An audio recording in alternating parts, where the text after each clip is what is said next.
guess. Yeah, kasi ang taas na nga ng catch ng Guinevere mo. At the same time, you have the possible setup, yung controlled area na binibigay na penalty zone from the Terizla. So Sunsparks dito, they have a problem in terms of actually engaging in a team fight. Hindi sila pwede magtabi-tabi. Kasi once na matalunan sila with the magic stomp ni Guinevere, talagang mamroblema ka. Yes, you might say na meron ka namang pang re-engage with the Rafaela and the Goshen kasi meron ka pa namang burst damage, meron ka pang escape, as well as mobility. The thing about the lineup of Cignal Ultra dito is hindi sila titigil hanggat hindi rin nakukuha yung team fight. So you need to be worried about your team fight execution for Sunsparks. Pero the last pick, Lolita, is very huge kasi it blocks a lot of things. Number one, yung Blazing Duet ni Claude dito on the Cignal Ultra side. And at the same time, ito yung added layer of protection for the Kimi. So Sunsparks talaga nagre-revolve sila around the draft nila dito kay Kimi. Pero again, everything that's all been said and done, it is gonna be still played. Yung lineup dito natin ng both teams, Cignal Ultra Warriors, Cignal Ultra lang pala, versus Sunsparks. On the blue side, you have Yaku on the Claude, Tets as the Grok, Disanya on the Guinevere, Few as the Selena, and D naman on the Terizla. Ito naman para sa Sunsparks. On to the red side, Fuzake ang gagamit ng Lolita, Wrench naman on the Rafaela, JP ang gagamit ng Cushion, Cho for Raflesia, and LBJ with the Kimi. And this is something new, yung marksman natin tinutulungan yung Selena para mas mabilis yung kanyang jungle take para hindi ma-invade ng Sunspark yung kanyang jungle. Pero ito, one thing to note is yung Gushen, meron siyang free jungle buff dito. So again, we've talked about how the Gushen playstyle usually runs. Kapag nakuha mo yung jungle buff, you have this early start na pwedeng kang humanap ng aggressive play. Kasi kapag dating ng level 4 ni Gushen, meron pa siyang jungle buff, can definitely play around the rotations of Sunsparks. So Cignal Ultra, alam nila na may parating silang problema. It's gonna be on their mind for the next few minutes. JP, muntik pang mamamatay dito. Actually, hindi mamamatay.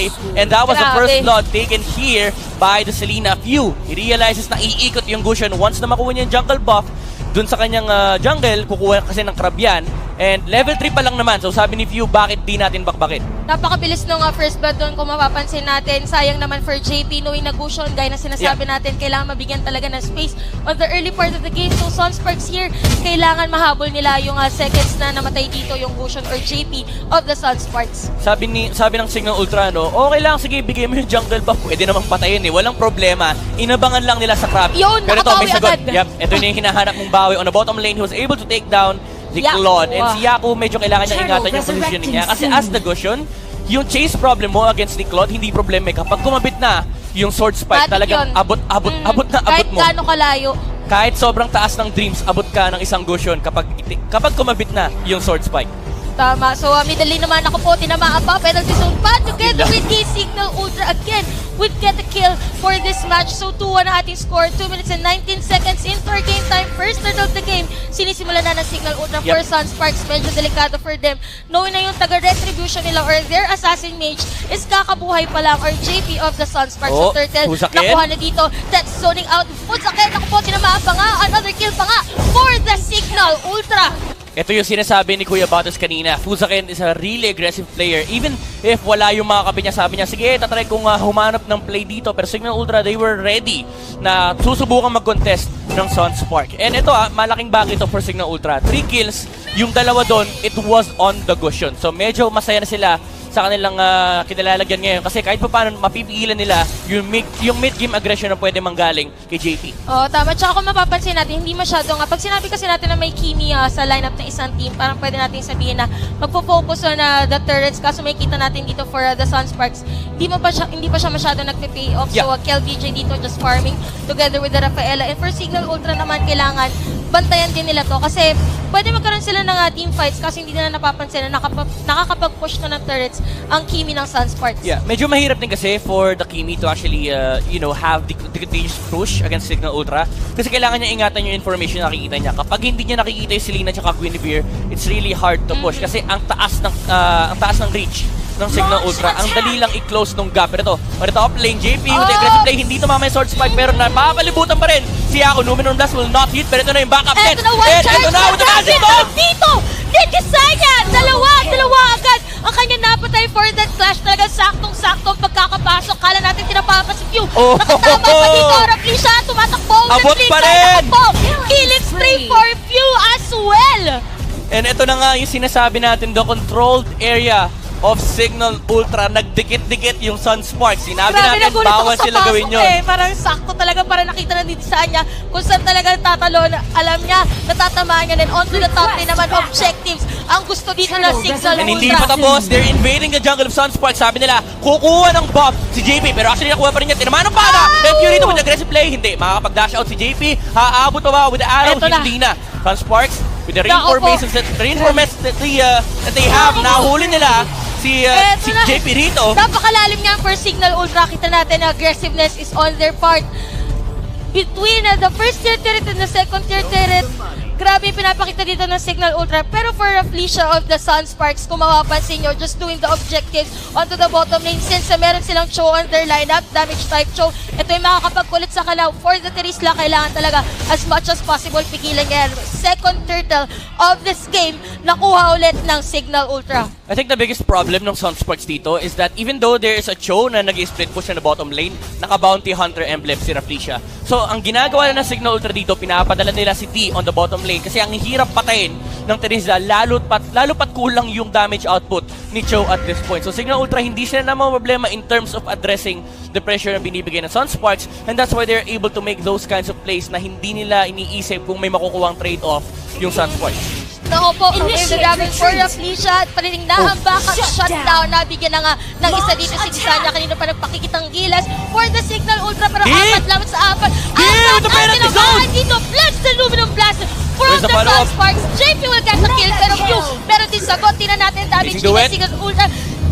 Bakay, grabe! Oh, the arrow from View! It hits JP, pero nakatakbo pa rin siya rito with the incandescence. Hindi pa tapos! Na-burn, mga kaibigan! Cignal Ultra, nire-respetan nila, mapapatay ni Rafaela. Si Selena rito, and Tets with the sprint. Sabi ni Grok dito, tama na, nakuha na natin yung kill. The kill on the Goshen. JP is sitting at 5 deaths right now. And Cignal Ultra, si Yako, hindi na sumambar sa teamfight. Alam niya, wala siyang blazing to it.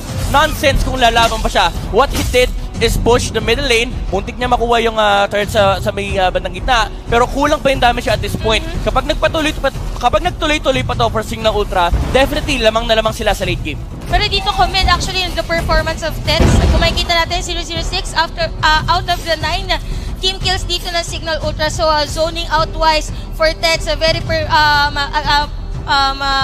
stellar performance for him actually. So for the Sunsparks naman, yung JP 252 ang score dito. So medyo kailangan siya talaga yung mag-step up ng game dito on this match, knowing na early part of the game pa lang to. Pero for the Sunsparks, ganda ng counter dito ng ni tinamaan na naman. Pero medyo delikado for them knowing that there is the Rafaela on the side of Sunsparks. Yeah, pero this is the third turtle of the game. Cignal Ultra, they know that they should contest this one.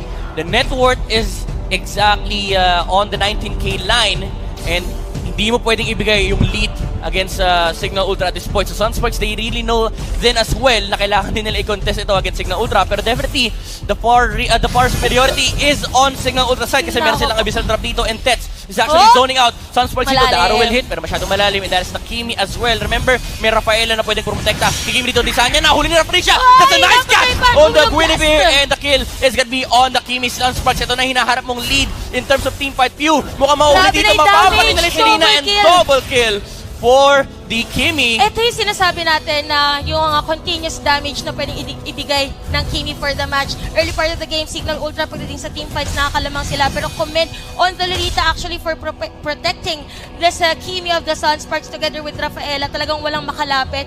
Actually, good thing yung ginawa niya Desanya to use the Violet Requiem kasi nga lang nandun na yung damage of the Cho, knowing na meron na din siyang Blade of Despair. It was the play that propelled Sunsparks to victory kasi nahuli niya yung pinakamalaking problema nila dito. Na-realize nila kanina kahit ma-penalty zone sila, basta wala yung Guinevere, walang problema yung Sunsparks in terms of engaging the teamfight. Now, Tets is trying to zone out Sunsparks away from the turret, pero hindi nila re-respetuin yung Brock. And actually, Sunsparks, ano rin kasi nila yun, nakita nila information kanina, nasa harap ni Rafflesia yung dalawang heroes ng Cignal Ultra. So what he did is go straight to the middle lane, tulungan niya yung kanyang mga kampe, and it was just one man up for Sunsparks. Hindi nakahabol, hindi nakapagdala kagad ng reinforcement yung Cignal Ultra towards the teamfight against in the turtle area.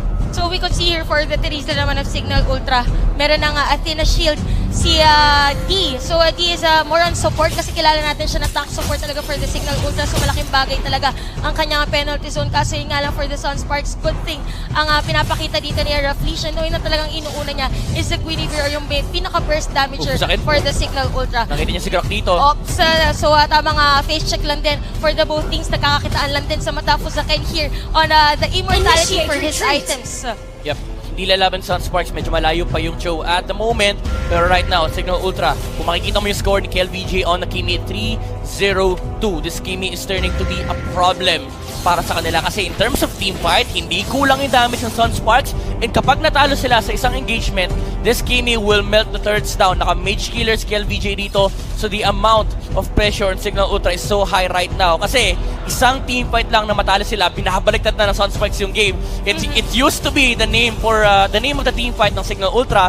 Pero ngayon, kapag natalo sila, sila ngayon yung delikado. Oo nga. Tsaka actually for KLVJ, maganda na yung ginagawa niya sumasama sa team fights, knowing na meron na din siyang Blade of Despair. So may kita natin, all goods na dito yung Sunsparks ay pumapalag na sila sa team fights. So for Cignal Ultra, medyo nahihirapan na sila pero engage lang din Fuzaken on the shield. So out na lang din for the both teams. First door of the game, pwede nang kuhanin at 10 minutes and 21 seconds into our game time. 9-6 is the score. Cignal Ultra lamang sa hero kills or sa team kills. Kaso for the Sunsparks, sila yung nag-a-advance onto this game. Yep. Ang ganda kasi ng ginagawa ng Sunsparks dito, hindi nila iniiwan yung Kimi para hindi makahanap ng opening si Desanya.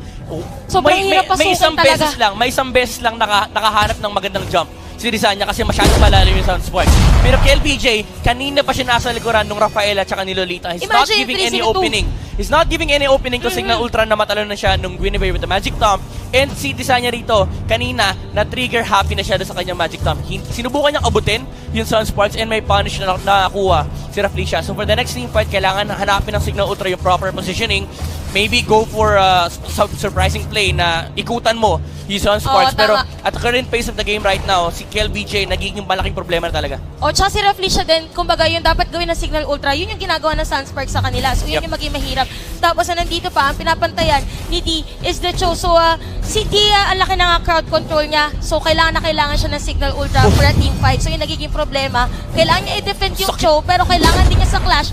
So dito, that's zoning out lang din. Pero kita niyo na agad yung damage dito ni KLBJ.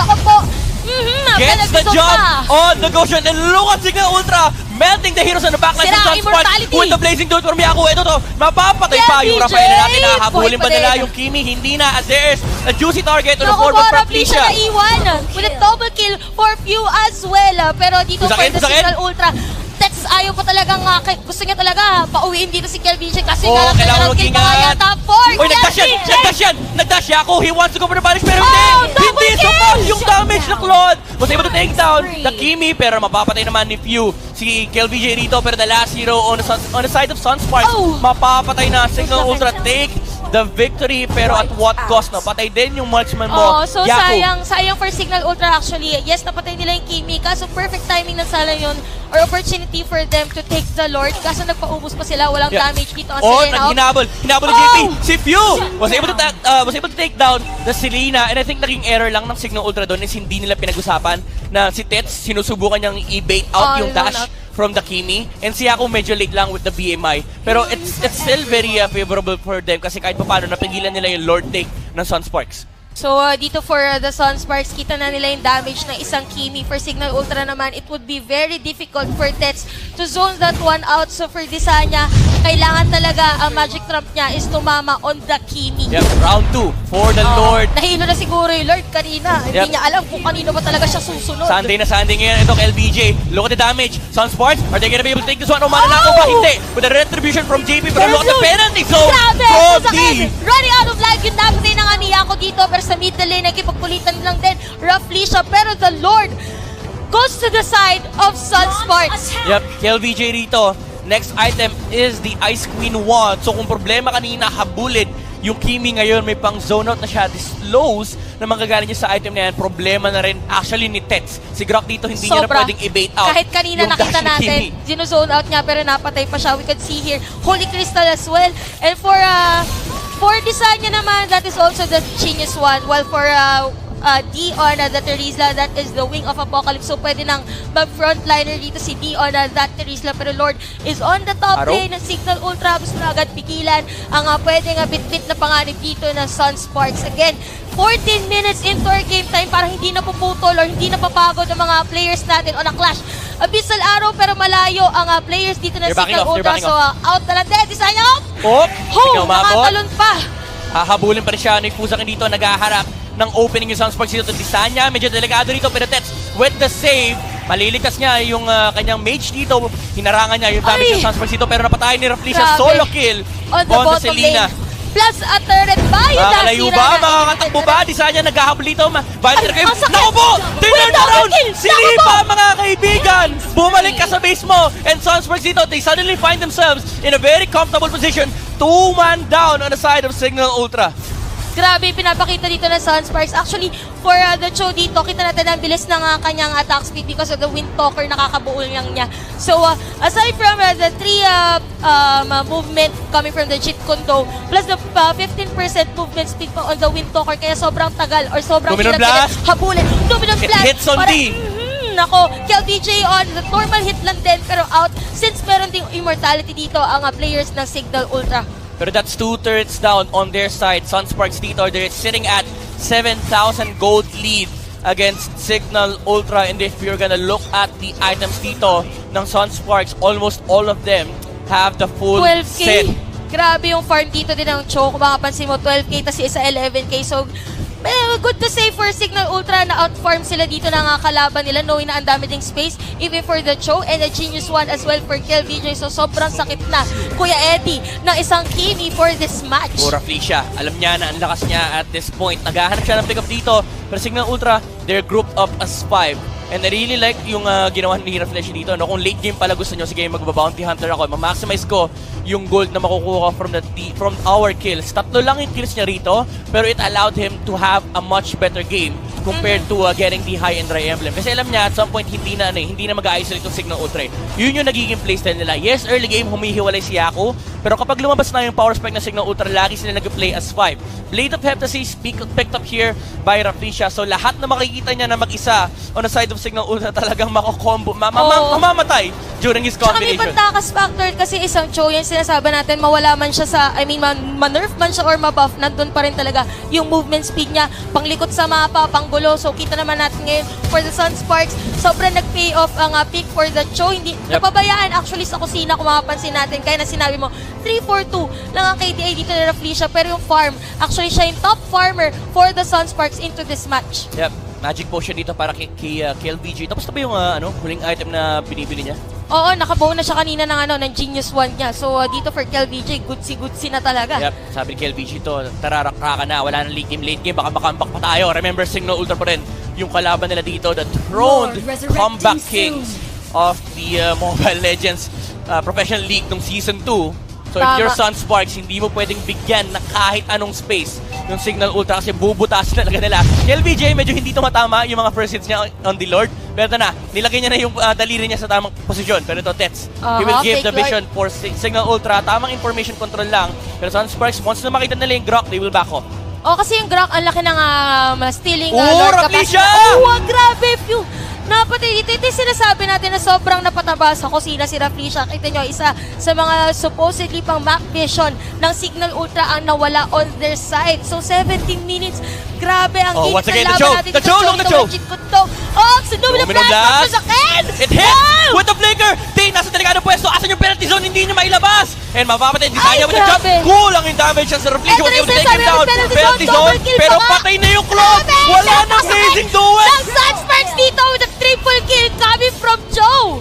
And Raflisha just playing around Cignal Ultra, and this is gonna be the first game going in favor of Sunsparks on the back of the Cho.